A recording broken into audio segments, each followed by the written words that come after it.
Good morning. Welcome to this edition of Up to the Minute. So pleased to be joining you as your host today. I am Sade Campbell. I serve as enrollment communications and communications and social media manager, for HCC. Pleased to be joined by my co-host, Ms. Linda Davis, who is going to tell everyone how to find us in our playbacks and how to watch us live. Good morning, Linda. Good morning, Sade. So glad to be back in the saddle. Yes. We're live on Houston Community College's district Facebook page for one, and YouTube. We're also on X, LinkedIn, and on HCCTV at noon, 5 and 10, Monday through Friday. Catch us. All right. Well, as it always is here on Up to the Minute, today, Thursday, is Thursday Family Fun Day, and we will talk about the annual Galveston Sandcastle Competition with Robert Kuhn. Welcome to the show, Robert.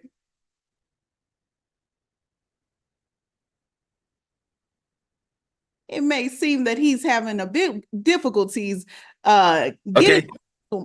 There you go. Oh, here we go. We're on. Hello. Well, we just wanted you to say hi to the people because you and Linda are going to be our second and are going to talk in just a minute. But first, we're speaking with an HCC program that offers assistance to low-income, high-risk, and first-generation adult learners and more. Welcoming to the show is Carla. And let's begin, Carla. And this is an old friend. Listen, I logged on this morning. This is your second go around at HCC, right? Second go around. I just found out 2 minutes before we got on that you were going to be the host. So I was like, oh, I said Campbell. I said, okay, let's go.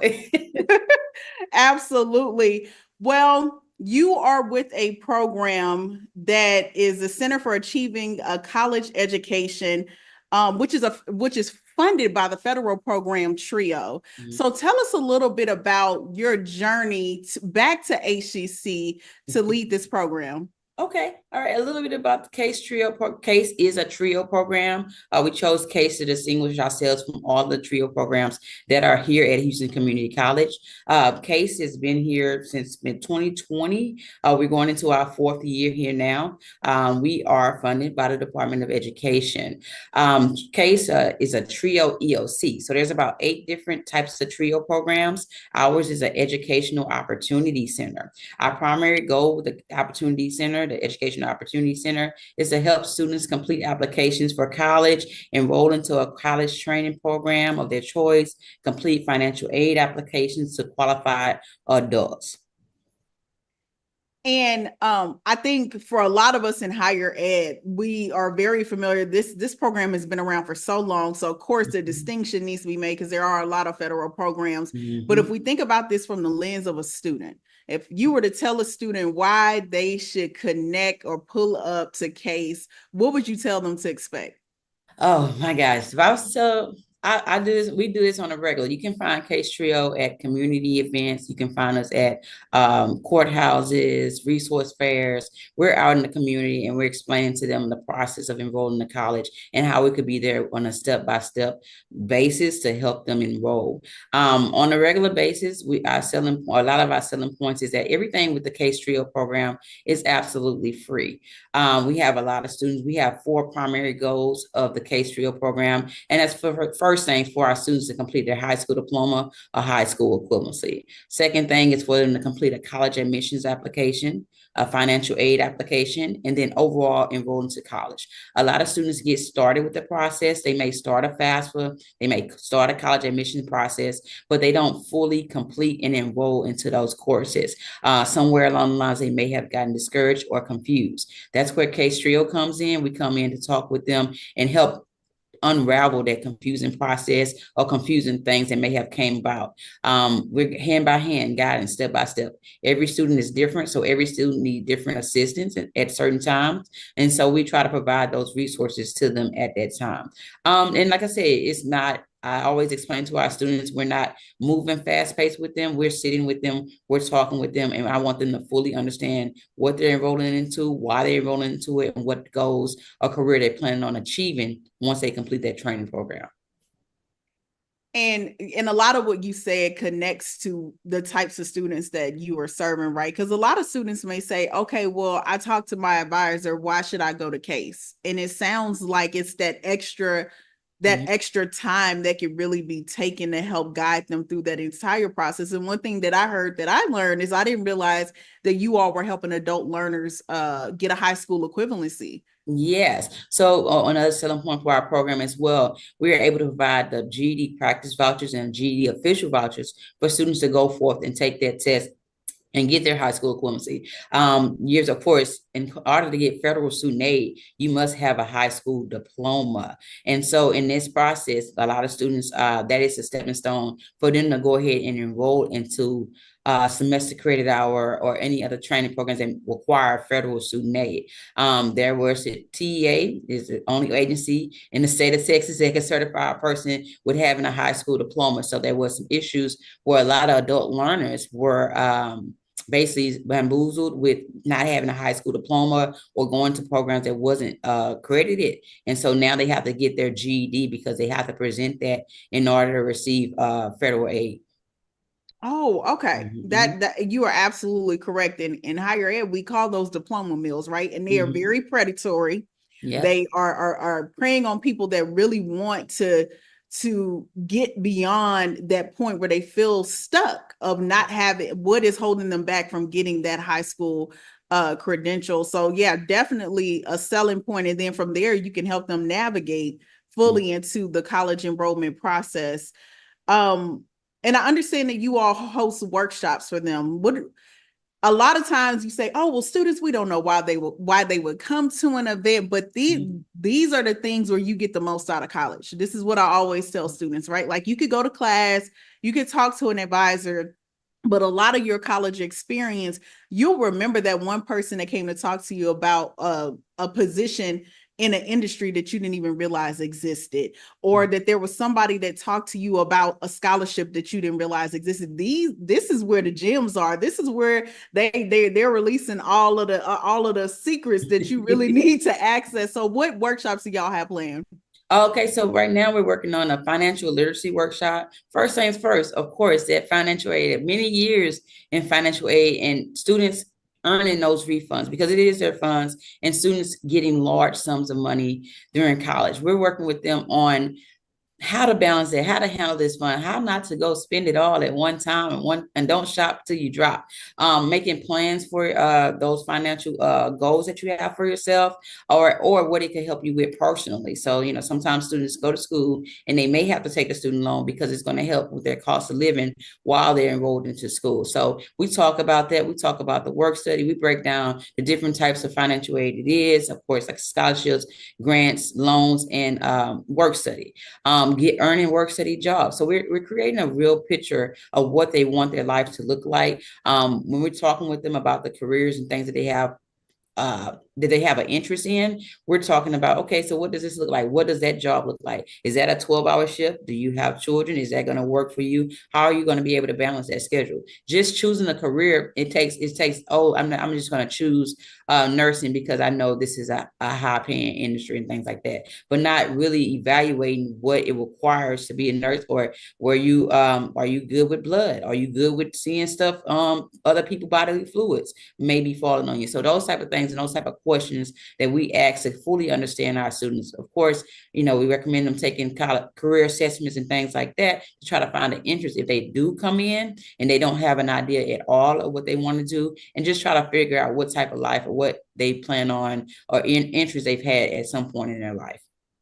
So I guess, to sum this up, I talked about earlier, how do you make the distinction, right? This is really personalized coaching. Like yes. y'all are assessing the gaps, even from everything that you may not understand as a first-gen student about the financial aid process, because no one at home can tell you about that process, to helping you think through, I heard that somebody else made some money over here and I'm trying to get to the money, but maybe I haven't considered this one piece here.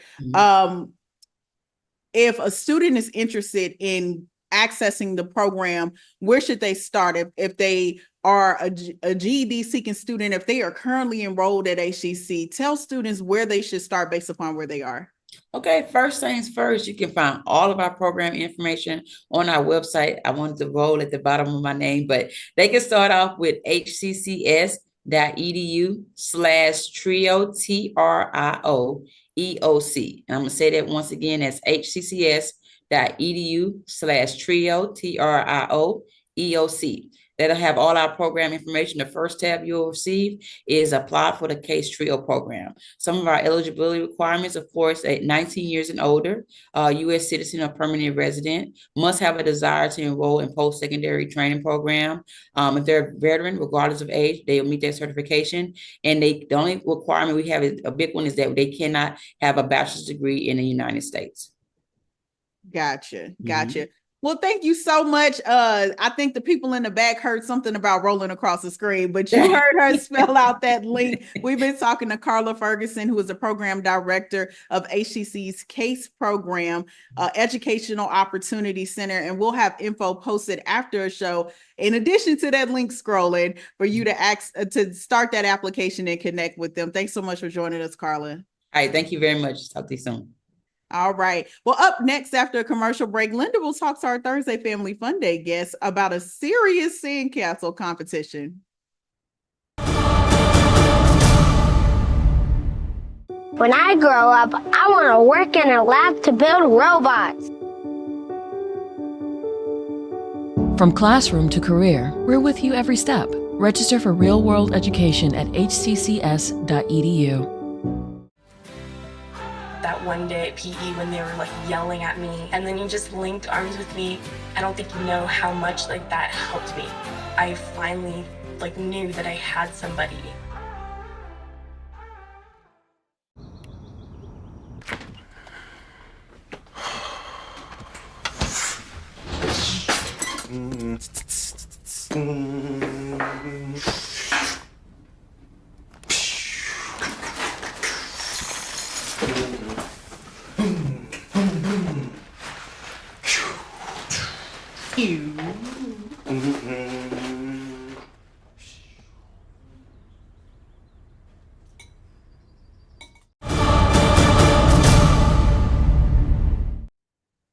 Welcome back. We're here with Robert Kuhn, the Executive Director of La Izquierda Surf and Music, as our Thursday Family Fun Day guest. Welcome back to the show, Rob. Hi, Linda. Thanks a lot for having me this morning. Well, we're so glad to hear about the Sandcastle competition, but let's begin with the history of the Sandcastle competition and the AIA. But before we go any further, let's please remind our audience what the AIA stands for. Okay, the AIA is the American Institute of Architects, and it's the Houston chapter. So it's the architects from Houston that all get together and have their organization, their institution. Yeah. So the history of the Sandcastle competition? Well, for 37 years, they've been organizing this Sandcastle competition and getting their crews of architects together, as well as sponsorships from lots of local companies, to come down to the beach and build these amazing sandcastles. You know, they're architects and builders, so they really take everything down to the minute details and get formulators, and everybody's measured out an allotted amount of sand and a allotted amount of time to build these, and they take it really seriously. They make their plans out months in advance and come down, get there really early before day and get set up. And as soon as 9 o'clock starts and the competitions says go, they start building, and they work hard, and they've got tents, and they've got water, and they got food, and everybody's hustling to get their castles built. And they've all got themes, and it's not just your traditional sand castles. It's local monuments, it's art pieces, and it's really impressive. And people come from all over the place to see these sand castles while they're before they slip away into the sea. It's beautiful. Yeah. So well, I'm sorry, go ahead. That's just a little bit of the history behind the competition, yeah. Well, I have to tell you, I did a little snooping because I wasn't very familiar with the Sandcastle competition. And when I went out there and I saw some of these sandcastles, there was one in the form of MTV. I'm dating myself. There was one in the form of the Simpson family. I Yeah. was really impressed and wowed about the creativity behind these. I say they're Yeah. not playing. Yeah, it's sand art, really. It's huge art masterpieces that they come up with and put their energy towards to creating these spectacles. It's really beautiful. It's something else, and all from nature. It's all natural stuff. No glues or artificial type things. It's just sand and water. Just like everybody knows about sandcastles, but it's impressive what they can do with it.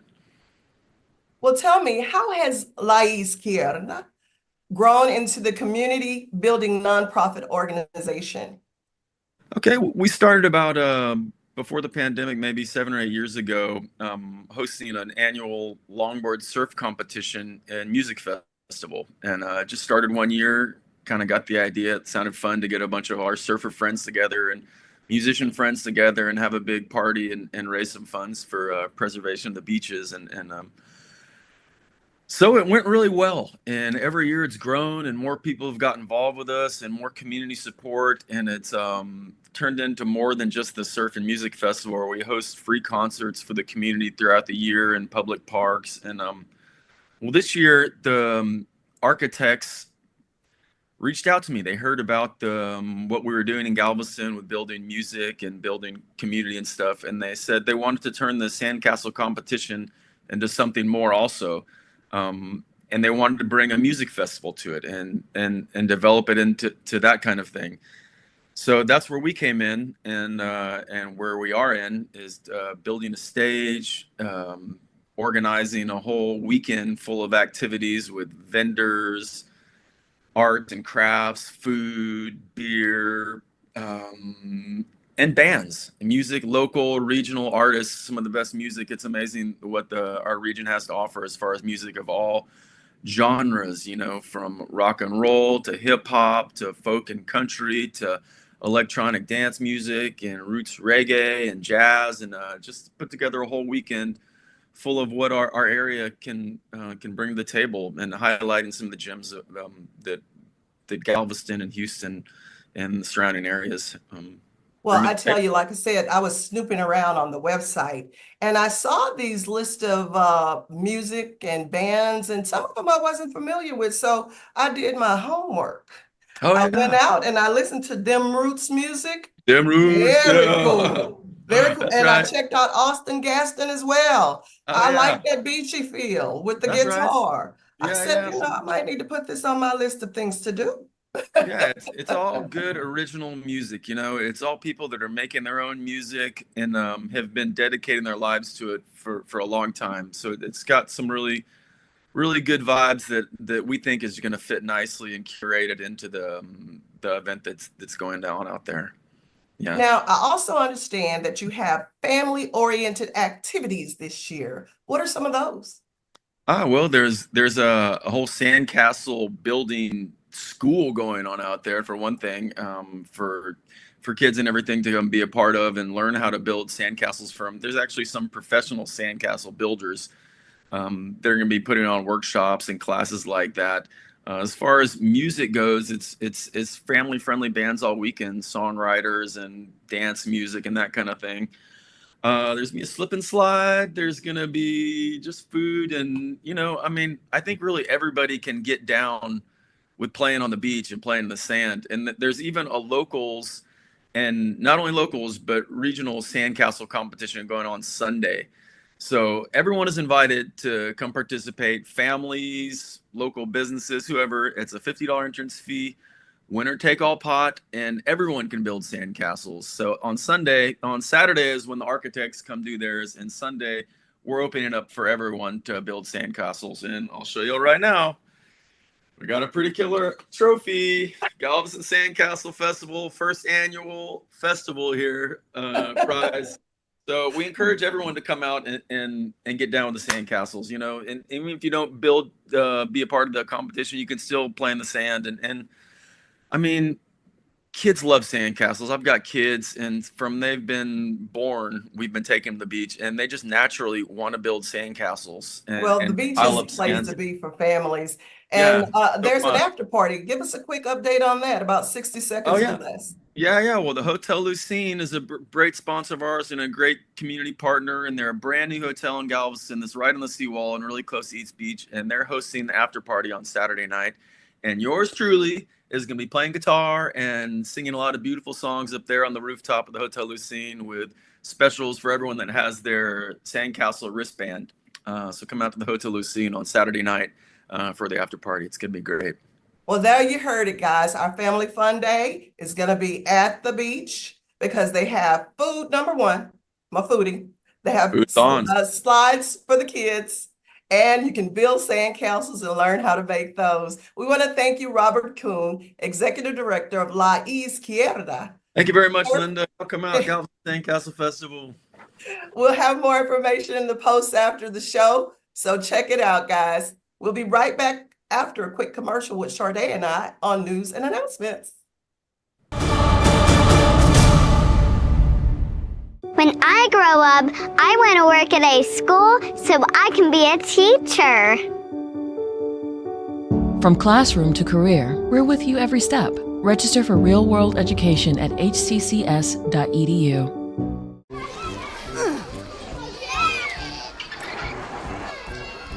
If you love them enough to crawl into a play place to get them to come down, then surely you'll check nhtsa.gov/the right seat to make sure they're in the right car seat.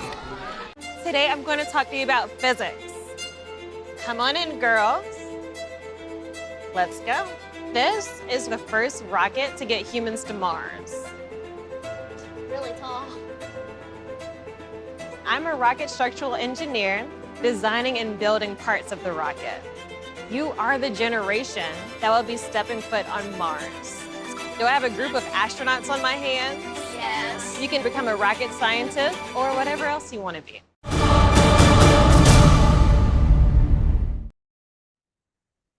All right, well, welcome back. We're going to wrap out with some news, events, and announcements happening around HCC in the community. First off, we have a resource rally that kicks off at the Scholarly Café. An event called the Resource Rally will kick off tomorrow at HCC's West Houston Institute. And Innovation Fellow Dr. Terry Blackman, founder of the Scholarly Café, promises study tips, resources, tutoring information, and academic planning help. All students, faculty, and staff are invited to attend. It'll be happening from 10 a.m. to 2 p.m. tomorrow, again, at the West Houston Institute, and details will be posted after the show. Well, get ready for free facials. Pamper yourself at the Alief-Bissonnet campus. HCC is now offering its free facials at the Alief-Bissonnet campus on Tuesdays this fall. These free moments of pampering give our students experience and our faculty and staff a break from the daily grind. Thank you. Begins Tuesday, September the 17th. You can check out the post after the show. All right, well, we have an automotive career fair coming up this month. HCC offers an opportunity to connect students with employers who have jobs, co-ops, and internships in transportation technicians, auto body collision repair, and transportation mechanic fields. It'll be happening from 8 a.m. to 11 a.m. Wednesday, September 18th at the Northeast campus. Check out details posted after the show. We have faculty art exhibition at the Spring Branch Gallery. HCC Northwest is currently featuring the work of Justin Varner in Hair of the Bird, which is on view at the Spring Branch Gallery. An artist reception is held in October, exhibition through November the 1st at the HCC Spring Branch campus. The exhibition is free, so everyone is welcome. You can check out the information in the post after the show. All right. Well, HCC has a new program. It is called the One Now program, and some part-time students can achieve their dream of earning a degree in a very new way. Now stands for a novel online way designed specifically for part-time students. They can take one class at a time every 5 weeks to earn an associate's degree, and details will be posted after the show. If this sounds like something you want to do to reach your academic goals. Well, fall registration continues. That's right. Second Start's also available. Registration for the fall semester is now open with Second Start and small semesters offering in a variety of programs. HCC courses are offered in a range of modalities, including online anytime, online on a schedule, hybrid, both face-to-face and partially virtual, in-person, and hybrid lab. To learn more about the HCC program, start dates, and options to cover costs, visit us at hccs.edu/apply. All right. Well, tomorrow for Film Friday, we'll have the Friends of River Oaks. That was a lot of F's for me to say in a row, but stay tuned. From the River Oaks Theater, we'll discuss their upcoming preview of Peter Sellers' last and possibly best film. And we'll welcome an HCC partner to talk about the upcoming free Advancing Home Ownership Fair at our Southeast campus. Thanks so much for joining us for this edition of Up to the Minute. We'll see you next time.